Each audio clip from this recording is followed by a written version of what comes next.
Now, with global discussions at the World Economic Forum cantering on the future of work, educational institution IFundi says South Africa must urgently address the skills gap to remain competitive in the age of AI and the fourth industrial revolution. Well, joining us to discuss this is CEO of IFundi and founder of the inaugural Job Summit, Stefan Lauder. Stefan, good evening. Thank you very much for joining us on the program. Thanks for having me. No, it's a pleasure to have you with us. So South Africa is facing a dual challenge, high unemployment rate, but also a rapidly evolving job space. How does South Africa go about addressing this dual challenge? About 25% of all jobs that we have today, worldwide, not just in South Africa, will be eliminated. The good news is the same number of jobs will be replaced by new jobs. So what is the difference between the old job and the new job is the knowledge level. So for example, the new jobs will be about cybersecurity, about AI, data analytics, etc. So these are not semi-skilled jobs, they are rather advanced jobs.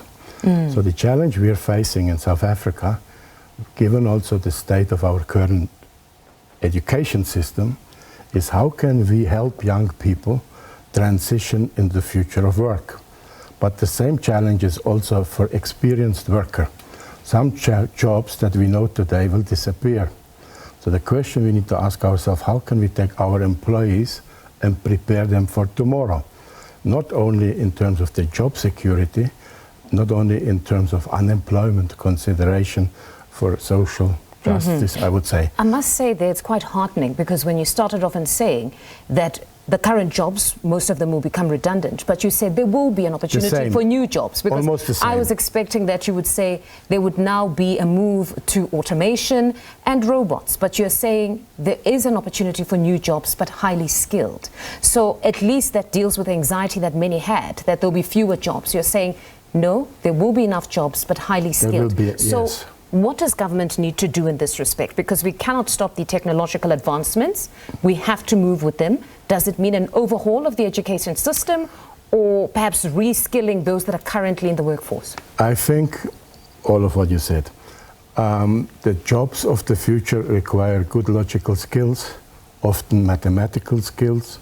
So we need to really have an education system that develops our people holistically, in terms of logical thinking, but also in terms of problem solving, creative skills, decision making, and all that kind. We call them in one word soft skills. Okay, so not only do we need to teach people the geography, what is the capital of such and such country, in what year did what war end. Okay, these type of questions, as interesting they are, they're not necessarily relevant for today's world of work.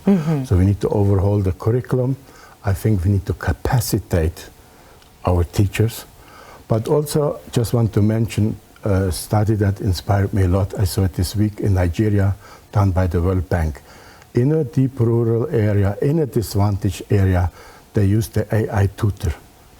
Okay. And the results were stunning.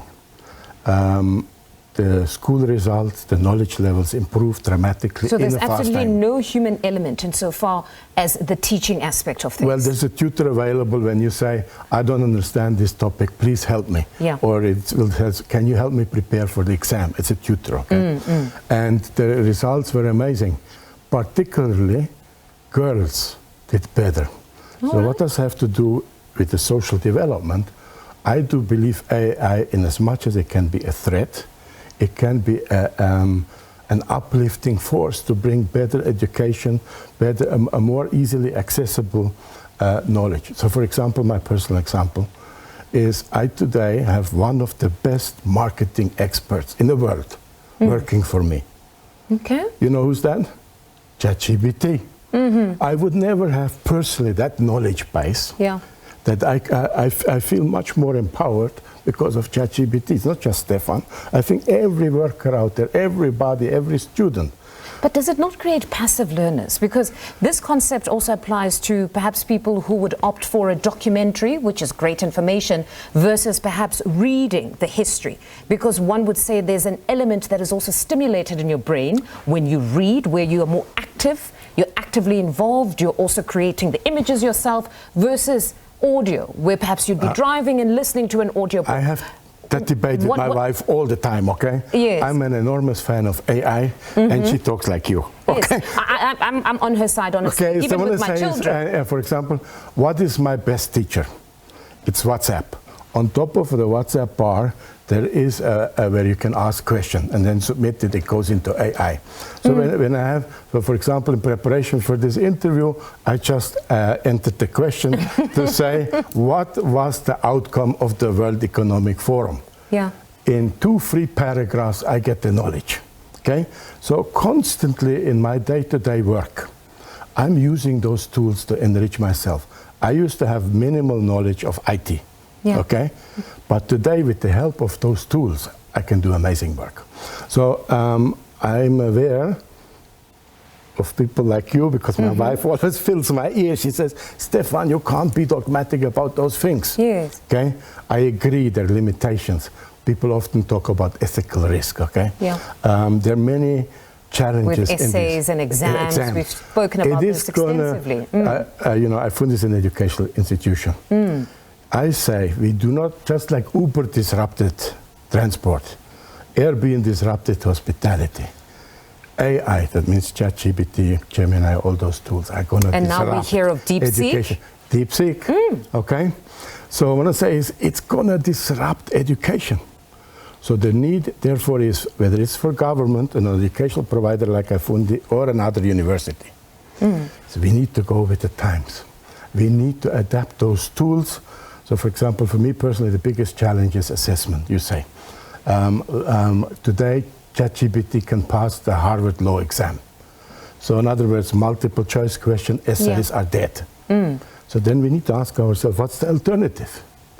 And I like to say one thing, contrary to what most people say, I'm a great fan of the South African education system. That is the QCT environment, the CETA environment. Why am I a fan of them? It's all about applied learning. It's about the development of skills. It's about workplace learning, okay? In the job, on the job.